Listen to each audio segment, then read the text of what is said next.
The church was silent until she walked in, dressed in black, eyes calm, carrying a silver bucket of ice water. No one understood, not until she reached the open casket and dumped the water straight on her husband's face. The Williams home sat on a quiet street in an upscale neighborhood, a stunning contemporary design that Maren had created herself. On a crisp autumn morning, Maren stood in her home office, sorting through the mail that had piled up during her week-long business trip to Chicago. Bills, bills, more bills, she muttered, separating envelopes into neat stacks. Then she paused, holding an official-looking envelope from their bank. She opened it, expecting a routine statement, but what she saw made her blood run cold. Their joint savings account, where they'd been depositing money for their future dream home in Colorado, showed a balance of just $742.16.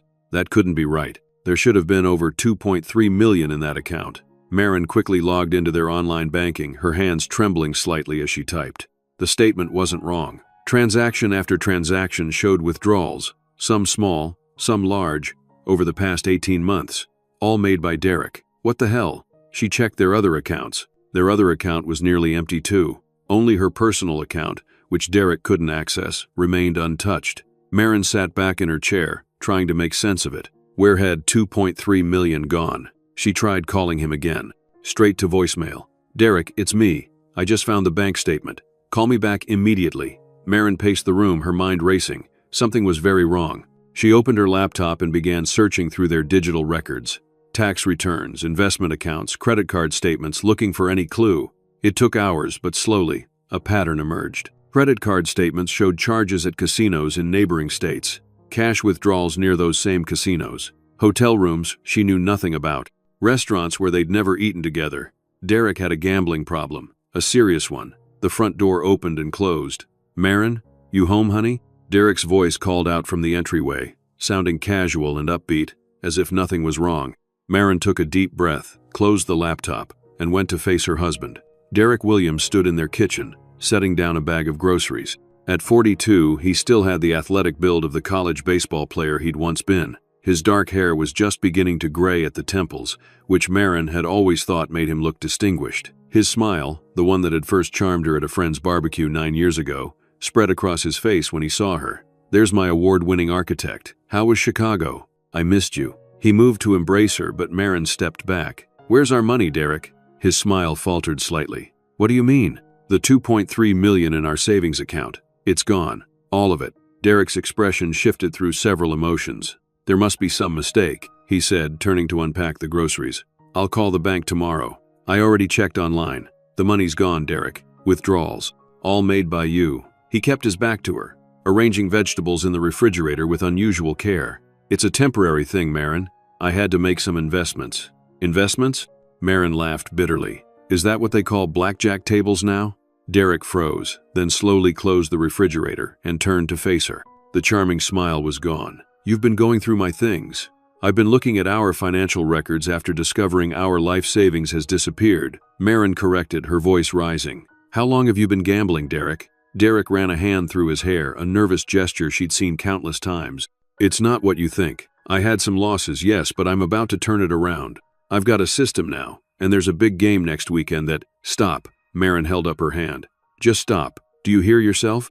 This isn't about a system or a big game. This is about addiction. You need help. I don't need help. Derek snapped. What I need is for my wife to support me instead of attacking me the minute I walk through the door. Support you? Maren's voice rose. You stole our life savings.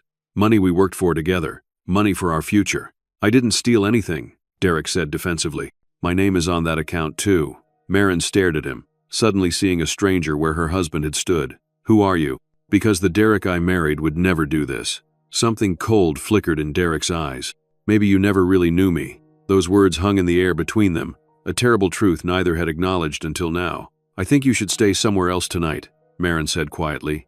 I need space to think. This is my house too, Derek protested. Yes, a house that I designed, that I put the down payment on, and that I've been making the mortgage payments on for the past year, apparently, Maren said. Please, Derek, just go. Fine, but you're overreacting. We'll sort this out. After he left, Maren sat alone in their beautiful, empty house, feeling like her entire life had been built on quicksand. 8 years of marriage, and she'd had no idea her husband was capable of this level of deception. The following morning, Marin woke after a restless night to find several missed calls from a number she didn't recognize. When she called back, a woman answered. Pacific Northwest Insurance. This is Stephanie speaking. Marin frowned. Someone called me from this number. Oh yes, Ms. Williams. We've been trying to reach you regarding the life insurance policy. What life insurance policy? There was a pause. The policy your husband took out last month. There was a question about the beneficiary information. He listed you, of course, but there was an issue with the secondary beneficiary designation. Marin's mind was spinning. I wasn't aware my husband had taken out a new policy. Oh, Stephanie sounded uncomfortable. It's quite a substantial policy. $5 million. Mr. Williams said it was because of his new position at work involving more travel. Standard procedure, really? $5 million. New policy, last month, just as their finances had deteriorated beyond hiding. I see, Marin said carefully. And who was listed as the secondary beneficiary? That's actually the issue. He listed his mother, Linda Williams. But there was a problem with her social security number. We just need the correct information. Marin barely remembered the rest of the conversation. After hanging up, she sat motionless, connecting dots. Derek had gambled away their savings. He'd taken out a massive life insurance policy. What was he planning? She tried calling him again. Still no answer. Marin spent the day in a daze, trying to make sense of everything. By evening, she'd made a decision. Tomorrow, she would confront Derek, insist on addiction counseling, and they would need to meet with financial advisors to sort out the mess he'd created. If he refused, she would have to consider divorce. As she was preparing for bed, her phone rang. Unknown number. Mrs. Williams? A grave male voice asked. This is Officer Daniels with the Coast Guard. I'm afraid there's been an accident. Your husband's boat was found drifting empty about 3 miles offshore. There was no sign of Mr. Williams. We've initiated search and rescue procedures, but with the water temperature and darkness falling, I need to prepare you. The chances of survival are very slim. Marin listened, her mind oddly clear despite the shock. When did this happen? A passing vessel reported the empty boat around 5:30 p.m. We've been searching for about 4 hours now. As Officer Daniels continued explaining the search efforts, Marin walked to her home office and opened her laptop. The browser was still open to their bank accounts from yesterday. She refreshed the page. A new transaction appeared, time-stamped 4:45 p.m. today. Transfer to offshore account, 742.16. The remaining balance of their savings account. Their account now showed exactly zero. Marin cut Officer Daniels off mid-sentence. When did you say the boat was found? Around 5:30 p.m., ma'am. But your husband could have fallen overboard sometime before that, or exactly 45 minutes before that, immediately after emptying their bank account. I understand, Marin said. Please keep me updated on the search. She hung up and sat in perfect stillness for several minutes. Then she opened a fresh browser window and typed, "How to fake your own death by drowning." The results were illuminating. Nobody was found. Remote location. Boat left adrift. Transferring assets beforehand. Derek wasn't dead. He was running. A new text message appeared on her phone, from another unknown number. I'm so sorry about Derek. I'm here if you need anything. Stephanie from Pacific Northwest Insurance. Marin stared at the message, a final piece clicking into place. Stephanie from the insurance company. The same company where Derek worked. The overly personal message from a supposed customer service representative. Derek wasn't just running. He was running with someone.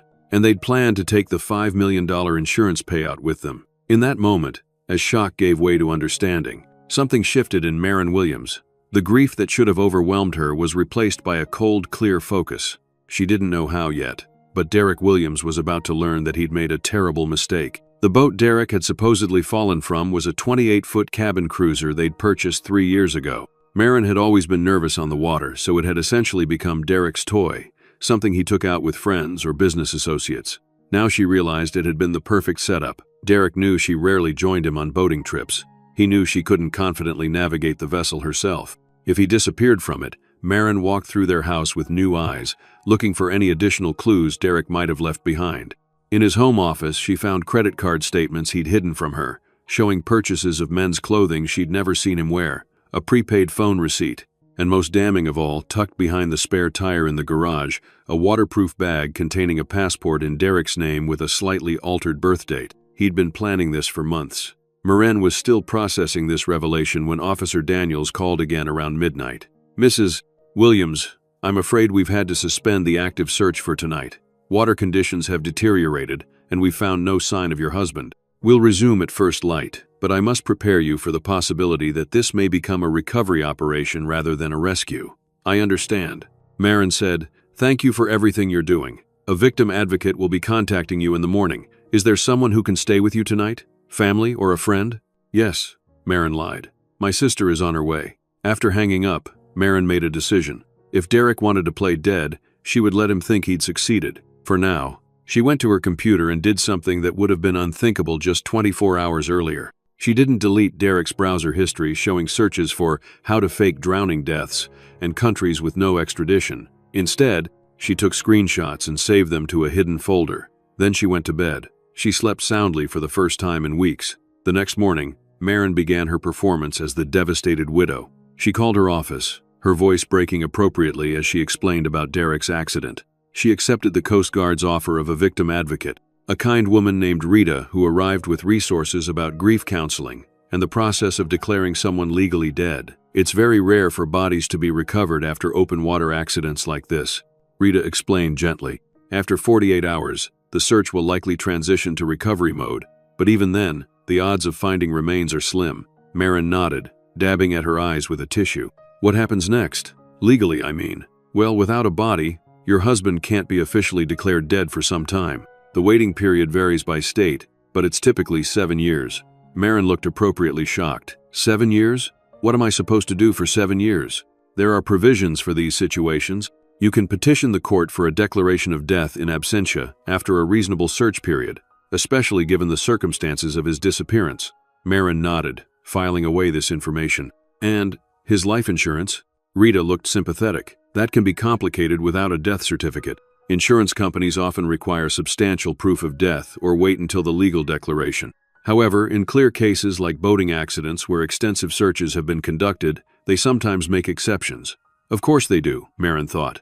That's exactly what Derek and Stephanie were counting on. Marin's phone buzzed with another text from Stephanie. "The Coast Guard called our office about Derek. I'm devastated for you. Please let me know when you're ready to discuss the policy. Take all the time you need." She showed the message to Rita. "That's his insurance agent?" Rita asked, frowning slightly. "Apparently," Marin said. "I've never met her. Derek handled all the insurance matters." "It's a bit familiar for a professional relationship," Rita observed. "But everyone grieves differently. Perhaps she knew him well through work." After Rita left, promising to check in the following day, Marin received the call she'd been expecting from the Coast Guard. The search was being called off. There was no sign of Derek Williams' conditions had been perfect for a thorough search, and the area had been completely covered. The official conclusion: Derek Williams had fallen overboard and drowned. His body was likely carried out to sea by strong currents. Marin thanked them for their efforts, her voice appropriately hollow. Then she made 3 phone calls. Marin stood at the edge of the memorial garden, watching as people filed into the tasteful pavilion where Derek's life would be celebrated. No casket, of course. No body had been found. Just an oversized portrait of Derek in his best suit, smiling that winning smile, surrounded by white roses and navy blue ribbons, his favorite color. It had been 2 weeks since Derek's accident. 2 weeks of Marin playing the part of the grieving widow while secretly building her case. The security system was in place, tiny cameras hidden throughout their home. Tess Morgan, the PI, was making progress tracking the money, and Marin's divorce attorney had helped her secure their remaining assets against further pillaging. Linda Williams, Derek's mother, approached Marin with a solemn expression. She had flown in from Arizona 3 days ago, staying in Marin's guest room and accepting condolences with regal grace. "You look lovely, dear," Linda said, adjusting the collar of Marin's black dress. "Derek would be proud of how you're handling this. Thank you for helping with the arrangements, Linda. I couldn't have done this without you." The older woman patted Marin's hand. "He was my only child." The PI had discovered some interesting information about Linda Williams, specifically that she had recently put her modest Arizona home on the market and had been researching properties in Belize, a country with no extradition treaty with the United States. "We should go in," Linda said, guiding Marin toward the pavilion. "People will expect us to greet them." The memorial service was everything Derek would have wanted, heartfelt but not overly emotional, with just the right balance of solemnity and celebration of life. Derek's boss spoke about his dedication and charm. College friends shared stories of his athletic prowess and leadership. Neighbors praised his community involvement. Marin listened to these tributes to a man who apparently never existed, at least not in the form they described. When it was Marin's turn to speak, she approached the podium. The crowd fell silent, ready for the widow's heartbreaking tribute. "Derek and I would have celebrated our 9th anniversary next month," she began, her voice trembling slightly. We had so many plans, so many dreams for our future together. Maren paused, scanning the crowd. And there, at the very back of the pavilion, partially hidden behind a column, she spotted a figure in a dark jacket and sunglasses, head tilted down. The build, the posture, even with the attempt at disguise, she would know her husband anywhere. Maren didn't miss a beat. Derek lived life to the fullest. He always said, "You can't take it with you when you go." I think about that a lot now. My husband was full of surprises right up until the end. Maren continued, making direct eye contact with the sunglasses, wearing observer. She finished her eulogy with a quote about the unpredictability of life and returned to her seat beside Linda. "Beautiful words, dear," Linda whispered.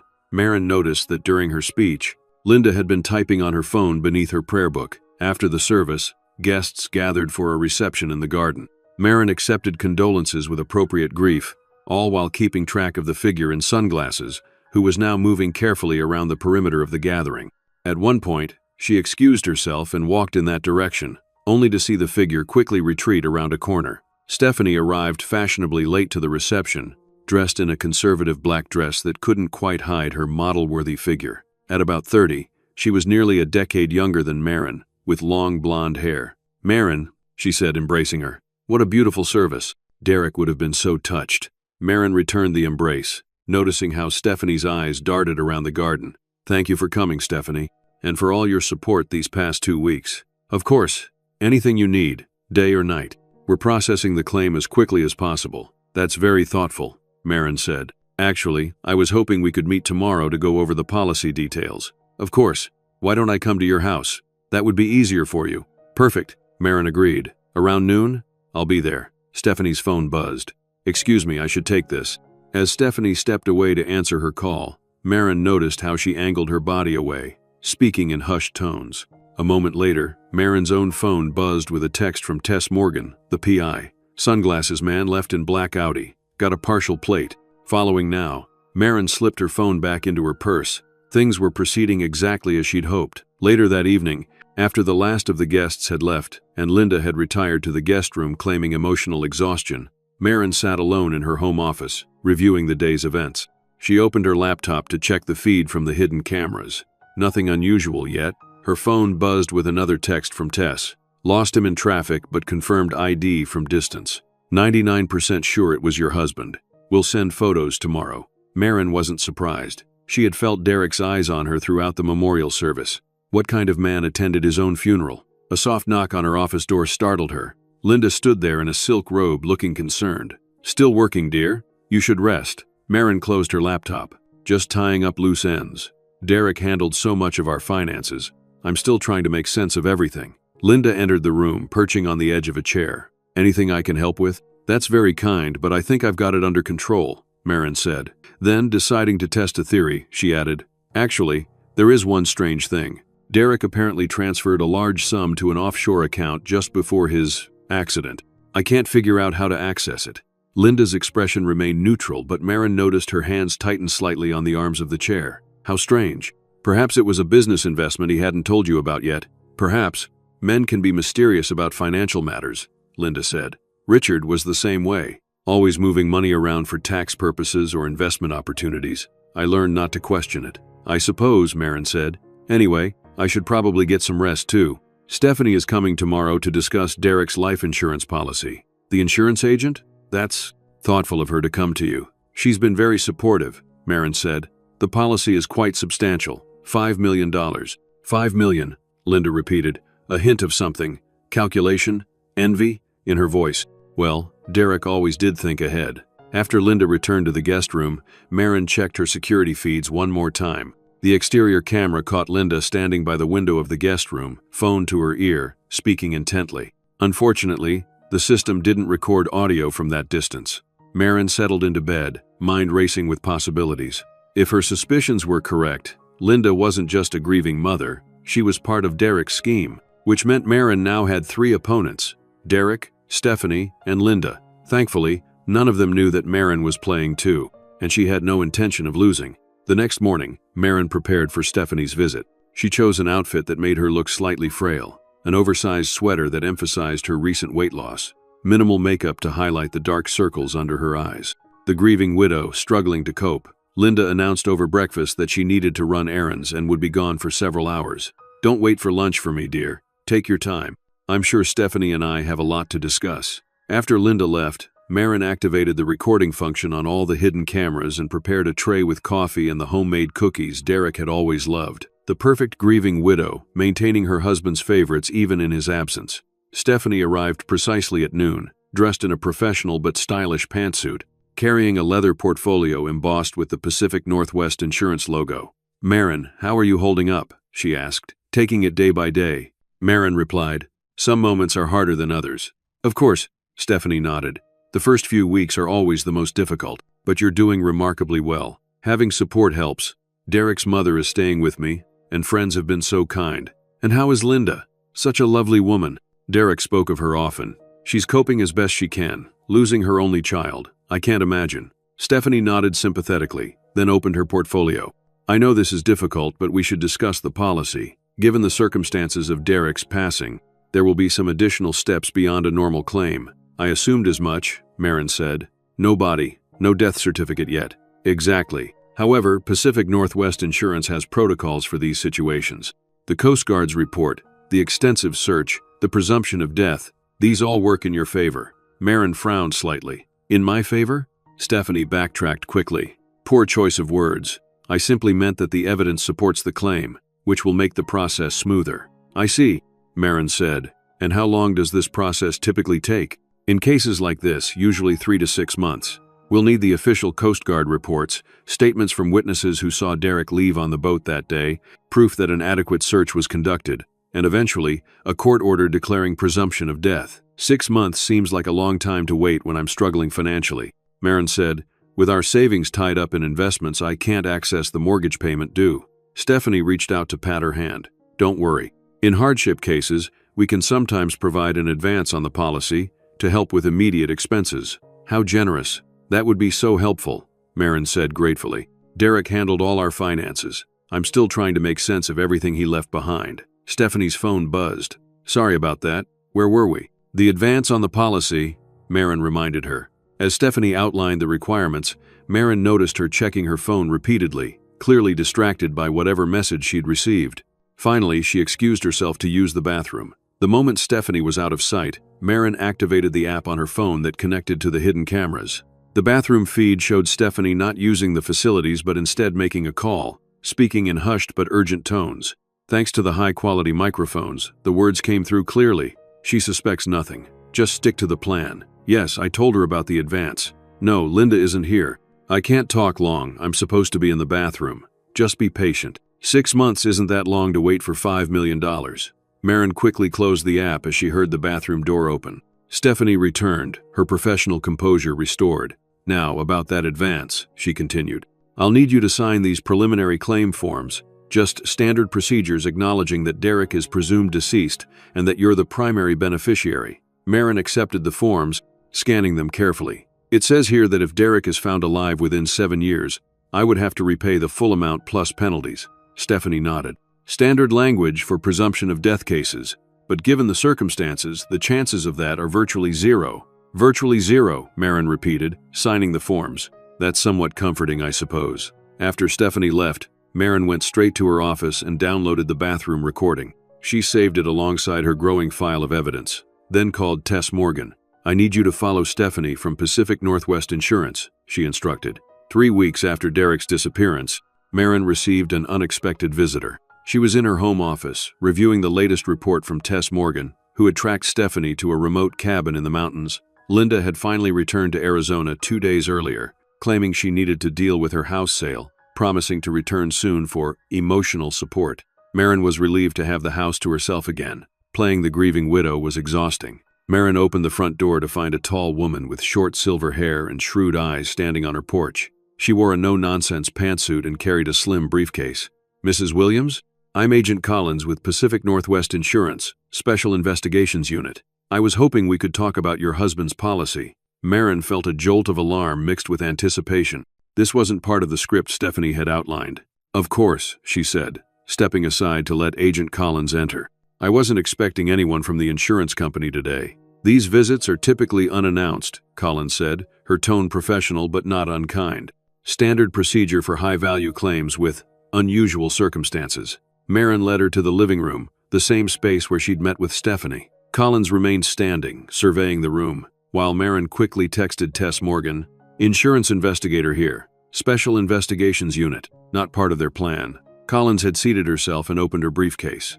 "Mrs. Williams, I want to be transparent with you. Whenever we have a policy this large that was taken out shortly before a presumed death, especially one without a body, we conduct a thorough investigation." "I understand," Marin said. "Is there a problem with the claim?" "Not necessarily a problem, but there are certain red flags that require further scrutiny. Your husband doubled his life insurance just 3 months ago." "I wasn't aware of that," Marin said truthfully. "And you weren't aware of the policy increase at all?" "No," Marin shook her head. "I only learned about the policy after Derek's accident when Stephanie contacted me." Collins made a note. "And your husband's financial situation at the time of his disappearance?" Marin hesitated, deciding how much to reveal. This investigator could be either an obstacle or an ally. "To be honest, I recently discovered that our savings had been significantly depleted," she admitted. Collins's eyebrows rose slightly. "Do you know what the money was used for?" "I believe he had a gambling problem," Marin said. "I found evidence of casino visits, cash withdrawals near those locations." "I see." Collins made more notes. "And these financial issues, did you report them to the Coast Guard during their investigation?" "No," Marin admitted. "I was in shock, and to be honest, I didn't connect the two events immediately. It was only after I had time to process everything that I began to wonder. Wonder if your husband's disappearance might not have been an accident." Marin looked down at her hands. "Is that a terrible thing to think about your own husband?" "Not at all," Collins assured her. Marin decided to take a calculated risk. "Agent Collins, can I speak candidly?" "Please do." "I've begun to suspect that Derek might have staged his disappearance," Marin said, her voice trembling slightly. "The timing, the missing money, a new insurance policy I knew nothing about. Have you shared these suspicions with anyone else? The Coast Guard? The police?" "No," Marin shook her head. "I have no proof, and to be honest, I was afraid." "Afraid of what, Mrs. Williams?"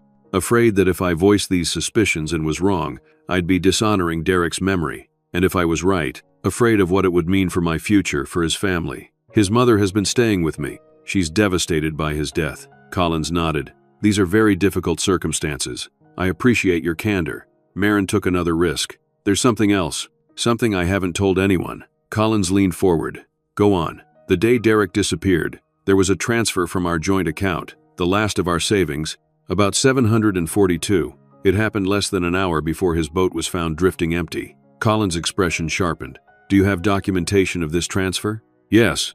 Marin stood. She retrieved her laptop and showed Collins the online banking records, pointing out the final transfer timestamp shortly before Derek's disappearance. "This is very helpful information, Mrs. Williams," Collins said. "May I ask why you didn't share this with Miss Hughes?" Marin bit her lip. "To be honest, I wasn't sure who I could trust." Collins made another note. "Your instincts are good, Mrs. Williams. In my experience, trust should be earned, not freely given." Marin felt a surge of hope. Agent Collins might prove to be the ally she needed. "What happens now?" she asked. "Now, I continue my investigation," Collins said, closing her notepad. "I'll be looking into your husband's financial records, his recent activities, his relationships." "Standard procedure." "His relationships?" Marin repeated. "Yes." Collins nodded. "Was your marriage stable, Mrs. Williams?" "I had no suspicions until after his disappearance," she said carefully. "But now, looking back, there were signs I missed. Late nights at work, business trips I wasn't invited to join, new clothes I never saw him wear. Classic patterns," Collins agreed. "Would it surprise you to learn that Miss Hughes requested to be assigned specifically to your husband's policy when it was initiated 3 months ago?" Marin's surprise was genuine. "She requested him specifically?" "Yes," Collins confirmed. "Unusual but not prohibited. Insurance agents often prefer to work with clients they feel comfortable with, or clients they're planning to defraud." Marin thought. "I'd like to help your investigation in any way I can," Marin offered. Collins nodded, handing Marin a business card. "I appreciate that, Mrs. Williams. My direct line is on the card. If you think of anything else, no matter how small, please call me immediately." As Agent Collins was leaving, she paused at the door. "One more thing. Ms. Hughes mentioned you've applied for a hardship advance on the policy." "Yes," Marin confirmed. "With our savings gone, I'm concerned about meeting expenses." "I understand," Collins said. "That application will be on hold pending my investigation." "I hope that doesn't create too much hardship." "I'll manage," Marin assured her after Collins left. Marin immediately called Tess Morgan and filled her in on the visit. "This is actually good news," Tess said. "If the insurance company is investigating, they'll have resources and authority we don't." "Agreed," Marin said. "What's the latest on Stephanie and the cabin?" "She visits every Tuesday and Saturday evening, stays overnight. The man never leaves the property, but my telephoto lens caught clear images of him on the deck. It's definitely your husband. Can you get closer? Maybe plant some listening devices? Risky, but possible. The property is pretty isolated. What's your goal here, Marin?" Marin considered the question. "I want justice. Derek stole our savings, betrayed our marriage, and planned to disappear with $5 million that would have come out of the insurance company's pocket. He doesn't get to win this game." "Well, he's obviously getting nervous," Tess reported. "After watching your visitor today, I'm assuming the woman in the pantsuit was the investigator?" I followed her back to her office. 2 hours later, your husband and Stephanie had a heated discussion on the cabin deck. Lots of gesturing, clearly arguing. Then they went inside and packed up. They left about an hour ago. Marin felt a chill. "Left? Where did they go?" "I followed them to a motel about 40 miles from here. They checked in under the names David and Sarah Miller, paid cash. They're changing the plan," Marin realized. "What do you think they'll do next?" Tess asked. "He'll come back from the dead," she said with sudden certainty. "He'll realize the insurance investigation might uncover their plan, so he'll create a new story, one where he's the victim, not the villain." "How do you figure?" "Because that's who Derek is," Marin explained. "He can't stand to be the bad guy, even when he's clearly in the wrong. He'll come up with a story that makes him sympathetic, something that explains his disappearance while absolving him of blame." "Like what?" Tess asked. "Amnesia," Marin said. "He'll claim he fell overboard, was rescued by someone, fisherman maybe, and couldn't remember who he was. He's been struggling to regain his memory all this time, and now has finally remembered enough to come home." "That's actually plausible," Tess admitted, "and would explain the missing money without admitting to fraud." "Exactly," Marin said. "So what's our move?"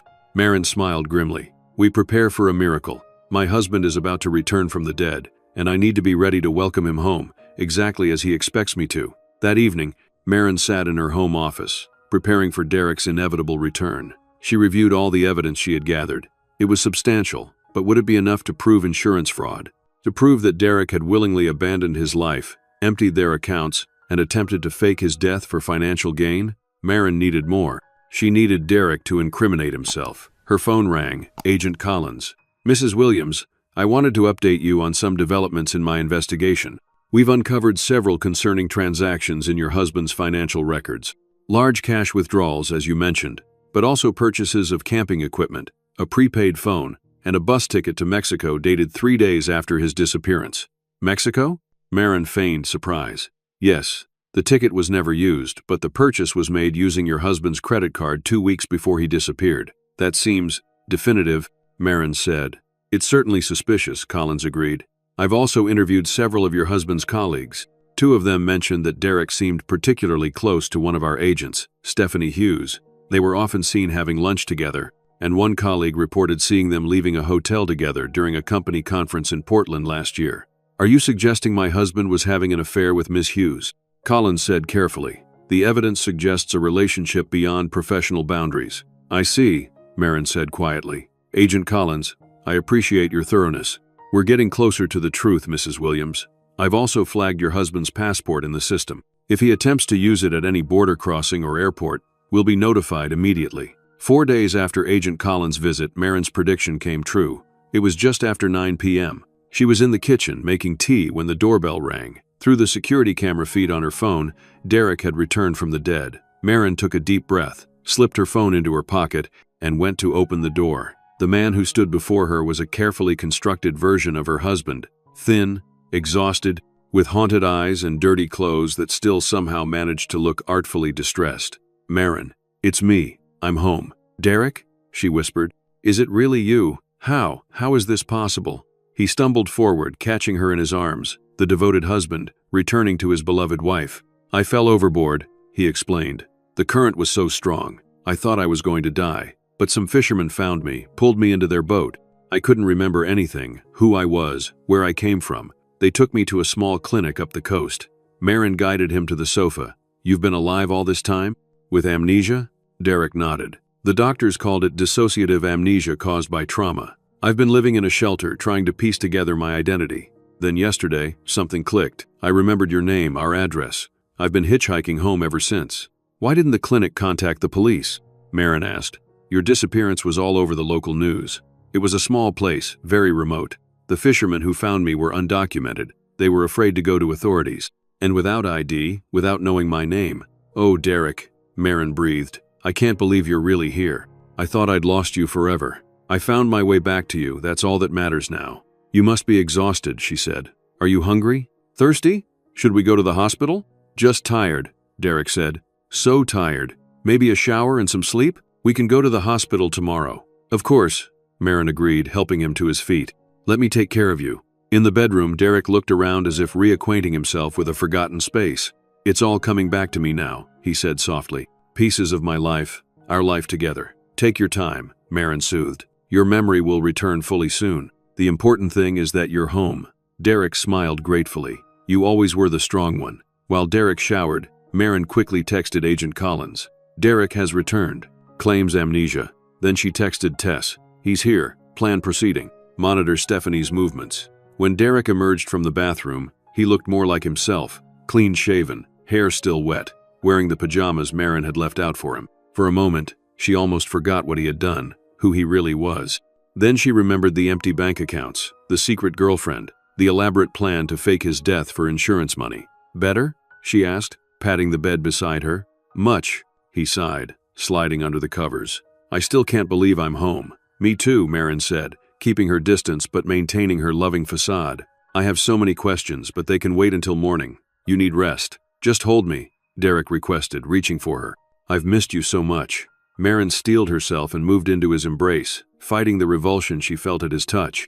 Marin waited until Derek was deeply asleep, then carefully slipped out of bed. She went to her home office and reviewed the security camera footage of his arrival, studying his performance with a critical eye. Then she checked the bathroom camera feed from when he was showering. Derek had examined the bathroom carefully, checking behind the mirror, under the sink, even feeling along the shower curtain rod, looking for surveillance devices. He hadn't found the tiny camera Marin had hidden in the decorative air vent. More importantly, while in the shower, he had made a call on a waterproof phone he kept in a hidden pocket of his dirty clothes. The audio was faint beneath the shower noise, but Marin could make out pieces of the conversation.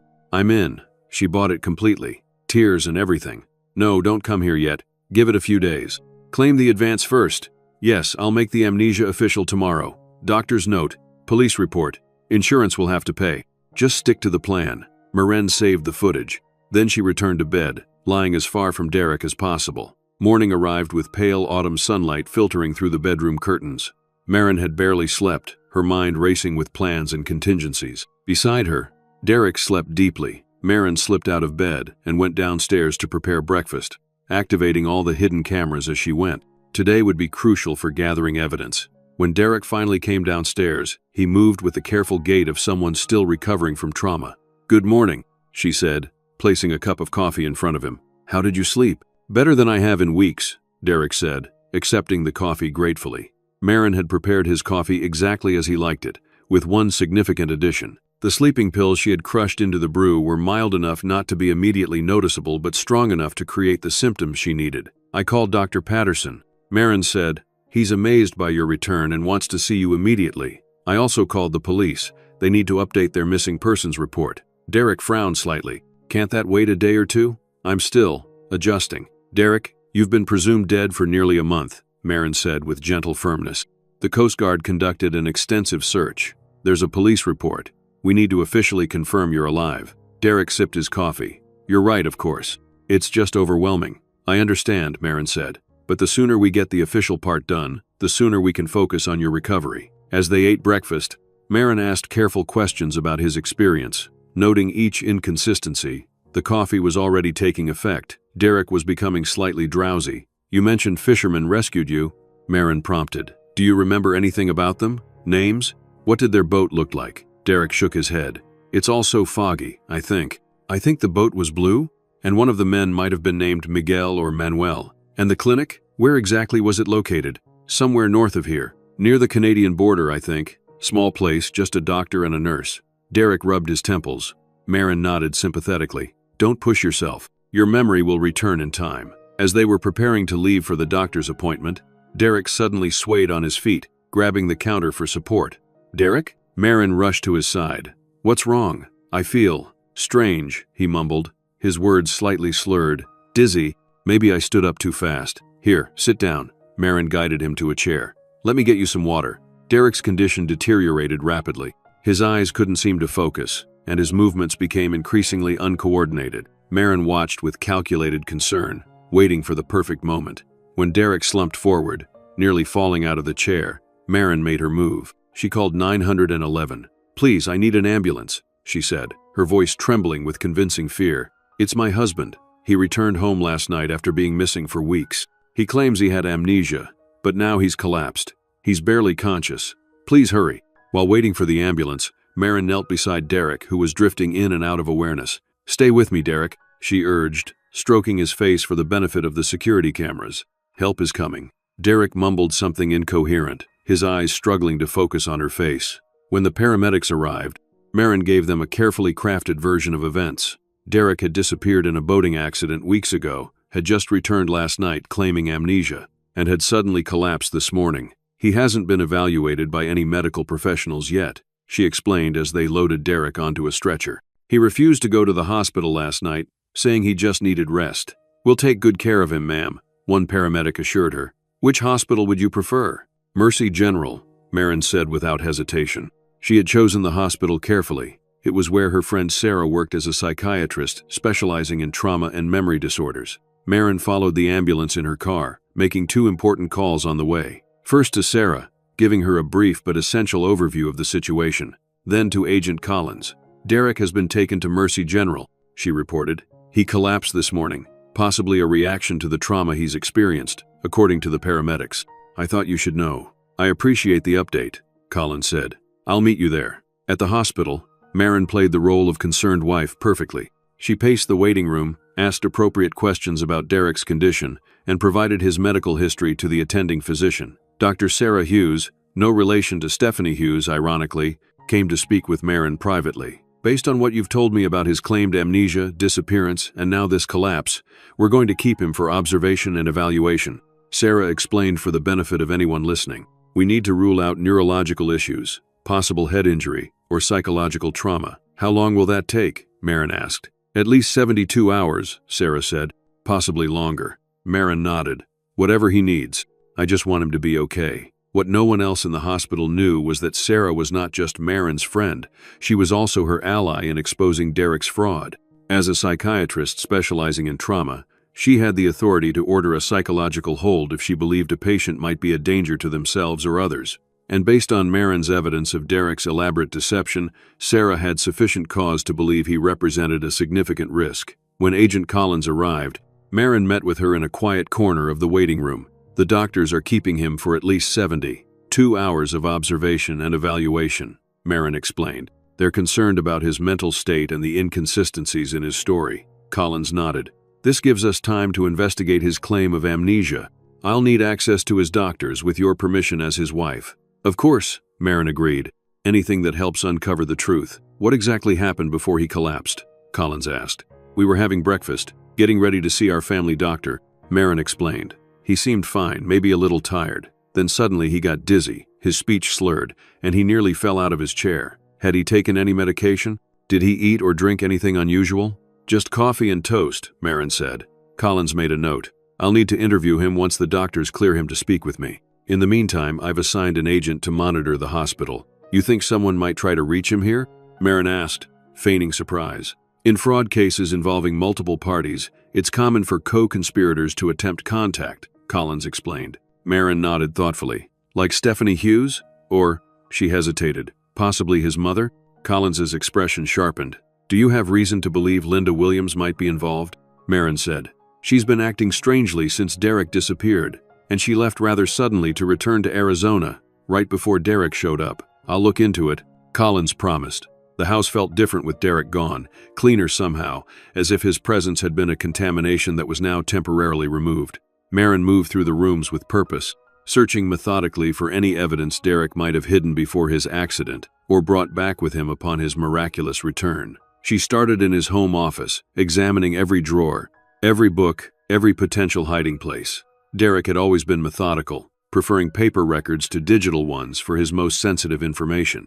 Behind the false back of his desk drawer, a hiding place Marin had discovered years ago when looking for a stapler, she found a small leather notebook. Inside were handwritten notes detailing what appeared to be a timeline for his disappearance. Locations, dates, amounts of money to be transferred. Most damning was a list labeled "Story Elements for Return," bullet points describing exactly the amnesia story Derek had told her, right down to the fictional fisherman named Miguel. Marin photographed every page before returning the notebook to its hiding place. In their bedroom, she discovered more evidence. Inside the lining of Derek's favorite leather jacket, the one he hadn't been wearing when he returned, was a small key. It didn't match any lock in their house, but Marin had a strong suspicion about what it might open. A text from Tess Morgan confirmed her theory. Found a storage unit rental agreement in Stephanie's trash. Unit 342 at Secure Space Storage on Riverside Drive. Paid in cash 3 months ago. The timing aligned perfectly with when Derek had doubled his life insurance policy. Marin replied immediately, "I may have the key." While waiting for Tess's response, Marin continued her search. In the guest room where Linda had stayed, she found a crumpled piece of paper wedged between the bed and the wall, apparently overlooked during Linda's hasty departure. It was a brochure for beachfront properties in Belize, with one circled in red pen, and the note, "Perfect for us?" written in the margin. Marin was photographing this evidence when her phone rang. Agent Collins. "Mrs. Williams, we've made a significant discovery," Collins said. "Your husband's fingerprints match those found in a cabin rented under the name David Miller. The cabin was paid for in cash for 3 months, starting 2 weeks before your husband's disappearance." "David Miller?" Marin repeated, feigning shock. "Yes. Does that name mean anything to you?" "No," Marin lied, knowing full well it was the alias Tess had reported Derek using at the motel. "Where is this cabin?" "About 70 miles north in a remote wooded area," Collins explained. "We obtained a warrant to search it based on the suspicious timing of the rental. Inside, we found men's clothing, provisions, and a laptop containing research on living off the grid. So he was hiding out there after his accident." Marin asked. "It appears so," Collins confirmed, "and he wasn't alone. We found women's clothing as well, along with 2 distinct sets of fingerprints. Your husband's and another person's we're still trying to identify." "Stephanie Hughes," Marin suggested quietly. "We're checking that possibility," Collins said. "I've requested Ms. Hughes's fingerprints from our HR department under the guise of updating security clearances." "What does this mean for Derek?" "It means his amnesia story is almost certainly fabricated," Collins said. "No one with amnesia rents a cabin under a false name. We're building a case for insurance fraud." "I understand," Marin said. "Will you arrest him at the hospital?" "Not yet. We want to see who contacts him, who might be working with him." After hanging up, Marin received another text from Tess. "Key works. You won't believe what's inside. Sending photos now." The images that appeared on Marin's phone were astonishing. The storage unit contained suitcases packed with clothing, boxes of household items, a laptop, and most importantly, a file box containing what appeared to be multiple sets of identification documents, passports, driver's licenses, credit cards, all with Derek's photo but different names. "There's more," Tess texted. "Found jewelry that looks expensive, not your style based on what I've seen you wear. Guess it belongs to another woman." Stephanie's, Marin thought. She recognized a distinctive sapphire pendant that Stephanie had worn to Derek's memorial service, apparently her favorite piece. "Also found a burner phone," Tess continued. "Managed to access it. Texts between D and S discussing plan. Explicit mentions of insurance money, new identities, plus a third person referred to as LLR, Linda. Derek's mother wasn't just aware of the plan, she was an active participant. Get everything back exactly as you found it," Marin instructed. With each new piece of evidence, the case against Derek, Stephanie, and Linda grew stronger. But Marin wasn't satisfied with simply exposing their fraud. She wanted Derek to face the consequences of his betrayal in the most public, most humiliating way possible. She began formulating the next phase of her plan, one that would require perfect timing and a flair for the dramatic that matched Derek's own. Meanwhile, at the hospital, Derek was not having a good day. According to Sarah, he had woken from his sedation angry and confused, demanding to be released. When told he was being held for psychological evaluation, he had become belligerent, insisting there was nothing wrong with him. He claimed his collapse must have been due to exhaustion from his ordeal, Sarah reported by phone. When I pressed him for details about his amnesia experience, he became defensive and changed several elements of his story. "Did he try to contact anyone?" Marin asked. "He asked for his phone, which we haven't provided, and he requested that we call his mother to let her know he's alive. We told him you would handle family notifications."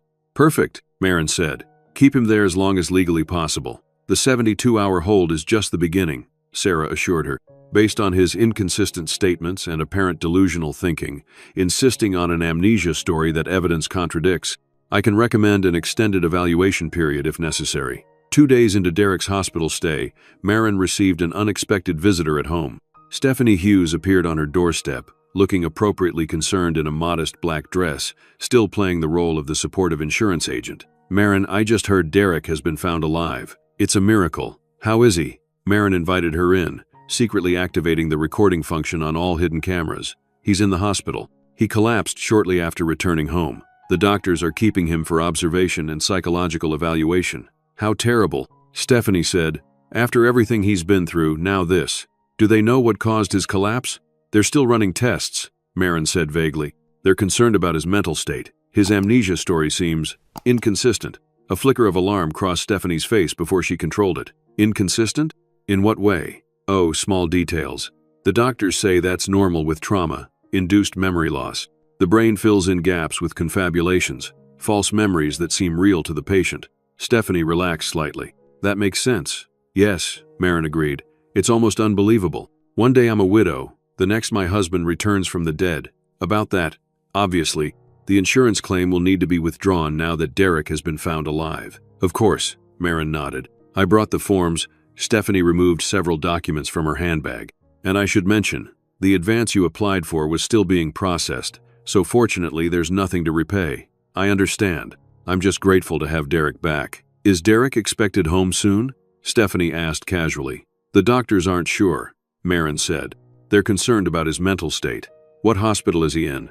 I should send flowers from the company." Maren smiled thinly. "Mercy General, but he's not allowed visitors yet." "Of course." Stephanie nodded. "Well, please give him my best when you see him." After Stephanie left, Maren reviewed the security footage. As she suspected, Stephanie had used a moment when Maren went to the kitchen for water to quickly search through papers on the coffee table and take photos of several documents with her phone. Maren immediately called Agent Collins. "Stephanie Hughes just left my house. She was taking photos of documents."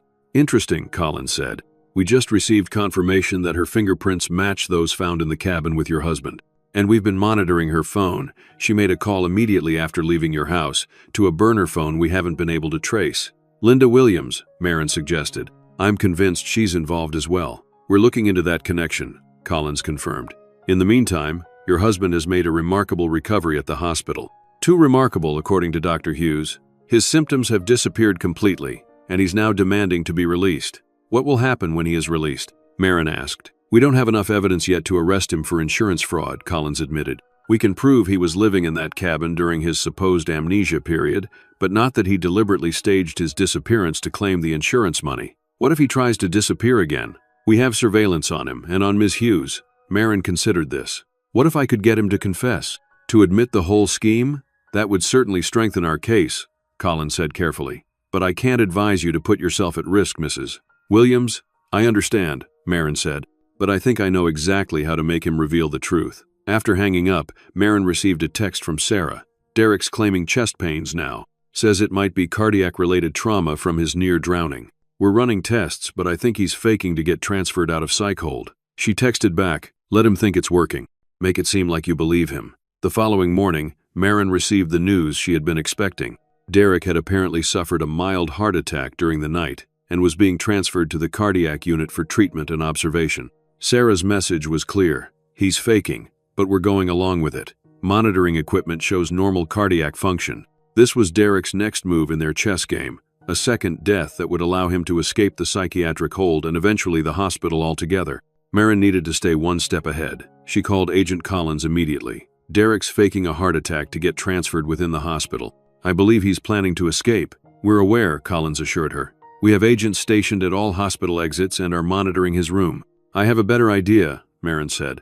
"Let him think he's succeeded. Let him escape and see where he goes or who comes to help him." Collins considered this. A controlled release could yield valuable intelligence, but it puts our case at risk if he manages to truly disappear. "He won't," Maren said confidently. "He'll come back here, to our house. He needs to maintain his amnesia and heart condition story to avoid suspicion. Plus, he doesn't know that we know about the storage unit or the cabin. He thinks his backup plan is still secure." "You sound very certain, Mrs. Williams." "I know my husband, Agent Collins. His ego won't allow him to run without trying to salvage his reputation first. After some discussion, Collins agreed to Marin's plan. The surveillance would be maintained, but subtly, allowing Derek to believe he had successfully escaped detection if he attempted to leave the hospital. What no one told Derek was that Marin had installed additional hidden cameras throughout their home while he was in the hospital. Every room, every potential hiding place was now under surveillance.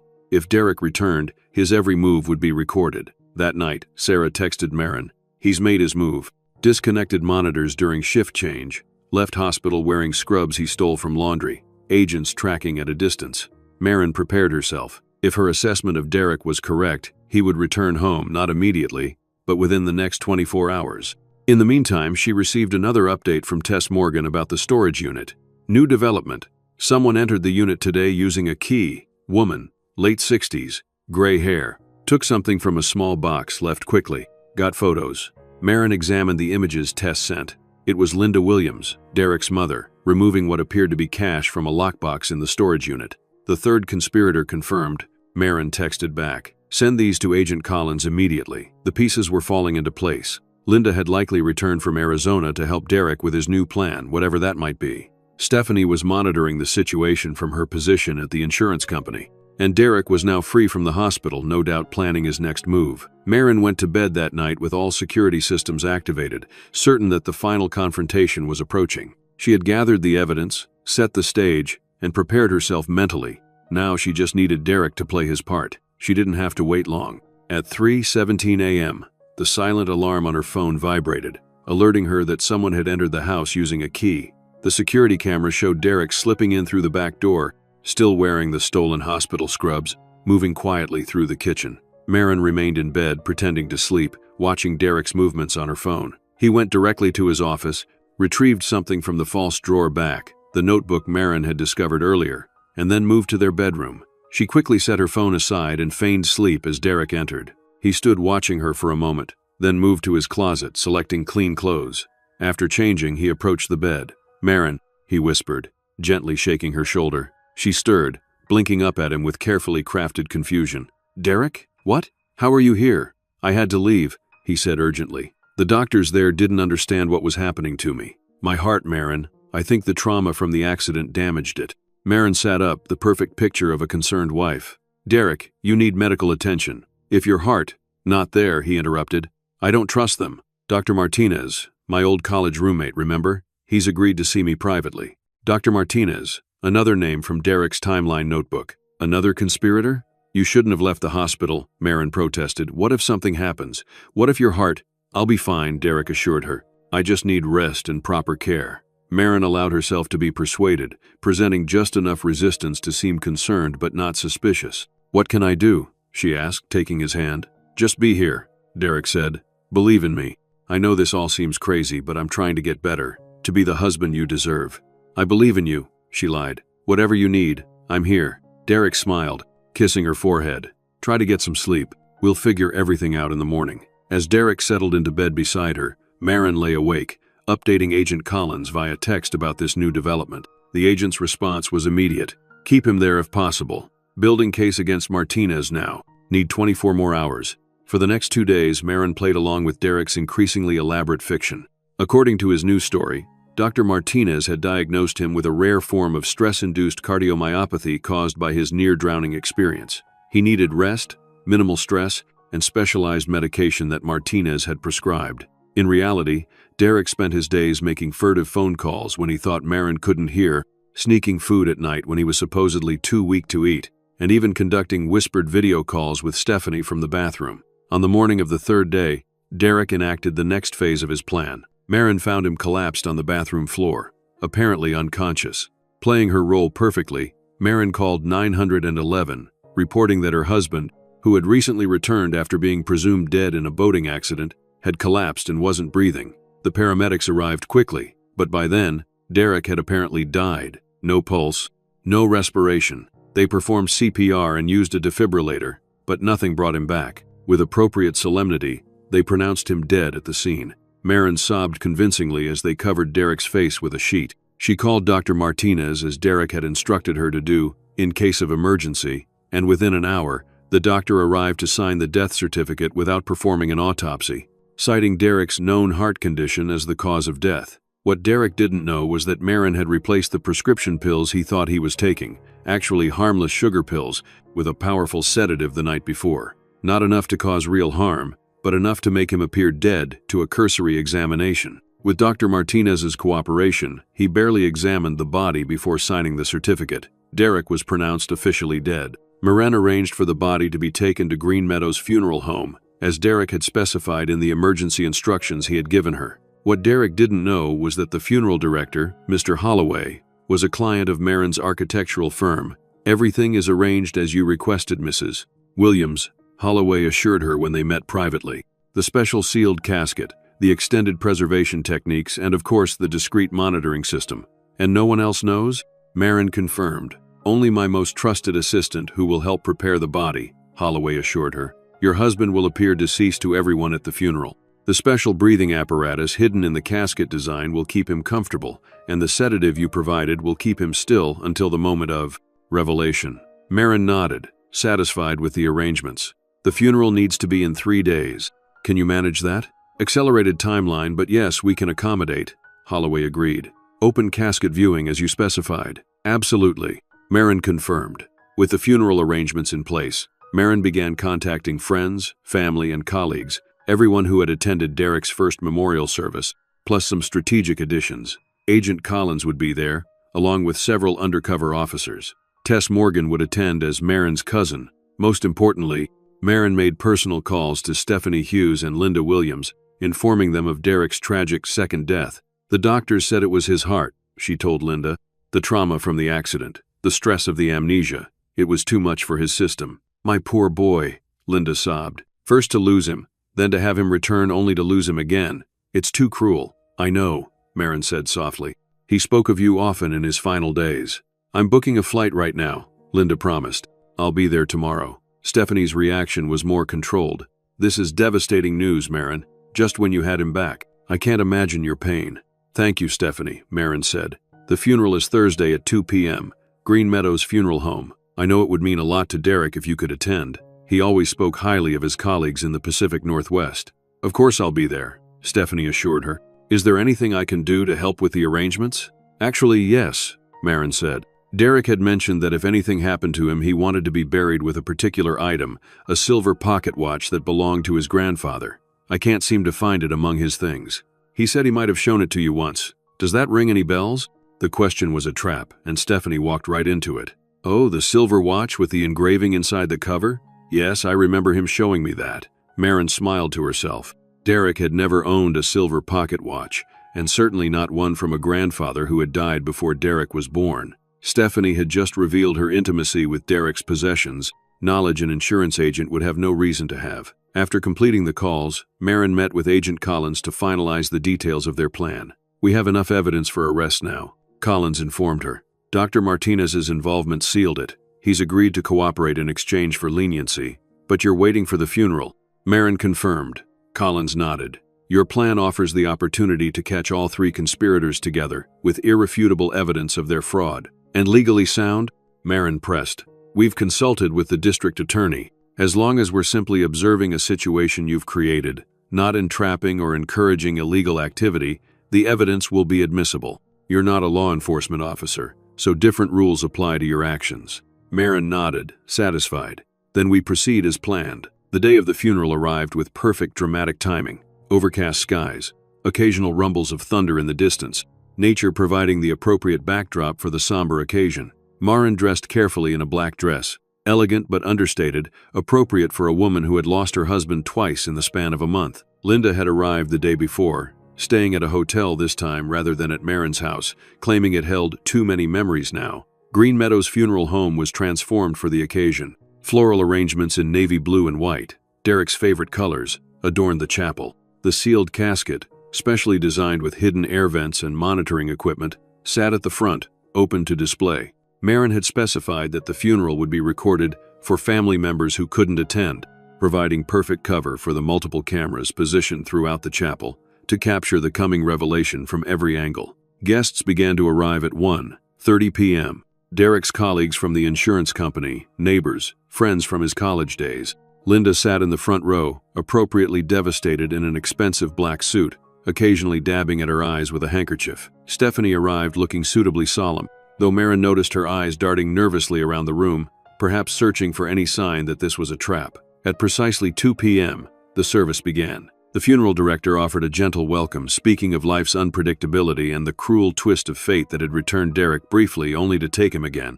A college friend delivered a brief eulogy, speaking of Derek's charm and vitality. A cousin performed a moving rendition of Amazing Grace. Throughout it all, Marin sat in the front row, the perfect grieving widow, her eyes occasionally drifting to the open casket where Derek lay, apparently lifeless, but actually in a heavily sedated state that would wear off precisely when needed. Finally, it was Marin's turn to speak. She approached the podium, the weight of 2 deaths seemingly heavy on her shoulders. "When Derek disappeared at sea, I thought I had lost him forever," she began. "When he returned, it seemed like a miracle, a second chance at the life we had built together. And now, to lose him again." The audience watched with sympathy, unaware that they were about to witness something unprecedented. Derek always said he wanted to be remembered for his transparency, his honesty. He believed in facing truth directly, no matter how difficult. Marin stepped away from the podium and moved toward the casket. "Before we say our final goodbyes, I want to honor Derek in a way that I believe he would appreciate. A tradition from his mother's side of the family that he once mentioned to me." Linda shifted uncomfortably in her seat, clearly confused. There was no such tradition. From beneath the podium, Marin retrieved a silver bucket filled with ice water. "Derek always said he wanted to be refreshed one last time before his final rest. A symbolic cleansing of the spirit as it transitions to whatever comes next." Murmurs of confusion rippled through the audience. This was not a familiar ritual to anyone present. Linda half rose from her seat, alarm crossing her face. "Marin, I don't recall any such," she began, but Marin was already at the casket. "Goodbye, my love," Marin said clearly, loud enough for everyone to hear. "May this final gesture refresh your journey." And with that, she poured the entire bucket of ice water directly onto Derek's face. The effect was instantaneous and electrifying. Derek bolted upright in the casket, gasping and sputtering, his eyes wide with shock and confusion as freezing water cascaded down his face and chest. "What the hell, Marin?" he shouted, wiping water from his eyes. The audience erupted in chaos. People screamed, jumped to their feet, some backing away in terror, others frozen in disbelief. Phones were raised, recording the miraculous resurrection. In the third row, Stephanie stared in horror, her carefully maintained facade crumbling completely. Marin remained perfectly calm, standing beside the casket with the empty bucket. "Ladies and gentlemen," she announced, "I present my very much alive husband, Derek Williams." Derek looked around wildly, taking in the funeral setting, the shocked faces, the cameras recording everything. Comprehension dawned in his eyes. He had been caught, exposed in the most public, most humiliating way possible. "Marin, what have you done?" he hissed, trying to climb out of the casket but finding himself weak from the sedatives. "I've simply revealed the truth, Derek," Marin said calmly. Agent Collins stepped forward from where she had been seated at the back of the chapel. "Derek Williams, you're under arrest for insurance fraud, faking your own death, and conspiracy to commit theft." As Collins approached with handcuffs, Derek looked desperately around the room, his eyes finding Stephanie, then Linda. "This is a misunderstanding," he protested. "I can explain everything." "I'm sure you can," Marin said, addressing the stunned audience rather than Derek. "Just like you explained your amnesia after your boating accident. Just like you explained your heart condition. You've always been good at explanations, Derek." From her purse, Marin removed a remote control and pressed a button. The large screen at the front of the chapel, intended for displaying photos of the deceased during the service, flickered to life. Instead of memorial images, it showed a series of videos. Derek sneaking around the house at night while supposedly bedridden. Derek making calls to Stephanie on a hidden phone. Derek and Stephanie together at the remote cabin. Linda removing cash from the storage unit. "You see, while you were playing dead, I was gathering evidence," Marin explained. Evidence of an elaborate fraud involving not just Derek, but his girlfriend Stephanie Hughes from Pacific Northwest Insurance, his mother Linda Williams, and even his college friend Dr. Martinez, who falsified his death certificate. Derek's face contorted with rage and panic. "You bitch! You set me up!" "No, Derek," Marin corrected calmly. "You set yourself up." At that moment, additional police officers entered the chapel. One approached Stephanie, who had been slowly edging toward the door. Another went to Linda, who sat frozen in shock. "Stephanie Hughes, Linda Williams," Agent Collins announced, "you're both under arrest as co-conspirators in this fraud." As the Miranda rights were read and handcuffs applied, The audience remained in stunned silence, struggling to process the unprecedented scene unfolding before them. Derek made one desperate attempt to salvage the situation. "She drugged me," he shouted, pointing at Marin. "That's how she did this. She's the criminal here." Marin smiled serenely. "Actually, Derek, I simply gave you the medication prescribed by Dr. Martinez, the same doctor who has provided a full confession about your scheme. The sedative that made you appear dead? That was your idea, not mine." As Derek was helped from the casket and handcuffed, still dripping with ice water, Marin addressed the astonished funeral guests. "I apologize for the unorthodox nature of today's service. As you can see, this was not a funeral, but rather the culmination of an insurance fraud investigation. Thank you all for your unintentional assistance in bringing these criminals to justice." The chapel erupted in excited conversation as Derek, Stephanie, and Linda were led away by police officers. Phones continued recording, ensuring that this extraordinary event would soon be viral content across social media. The newspaper headline said it all. "Architect outsmarts husband's death hoax with ice water and hidden cameras." 6 months had passed since the dramatic funeral revelation that had made national headlines and turned Marin Williams into something of a folk hero. The video of Derek bolting upright in his casket after being doused with ice water had gone viral, spawning countless memes, late-night comedy sketches, and even a Saturday Night Live parody. But for Marin, the aftermath had been about rebuilding, not relishing her husband's public humiliation. She sat in her newly renovated home office, reviewing the final court documents that had arrived that morning. Derek had been sentenced to 15 years for insurance fraud, faking his own death, theft, and conspiracy. His mother, Linda, received 5 years for her role in the scheme. Stephanie Hughes got 7 years, with the possibility of parole after 3. Dr. Martinez lost his medical license and received a suspended sentence in exchange for his testimony. The investigation had uncovered even more than Marin had known. Derek's gambling problem was real, but it had been only part of the story. He and Stephanie had been involved for nearly 3 years. They had been planning their escape, using the insurance money and Marin's stolen savings for over a year. Linda's role had been larger than expected too. She had acted as their financial manager, setting up offshore accounts and managing the transfer of funds.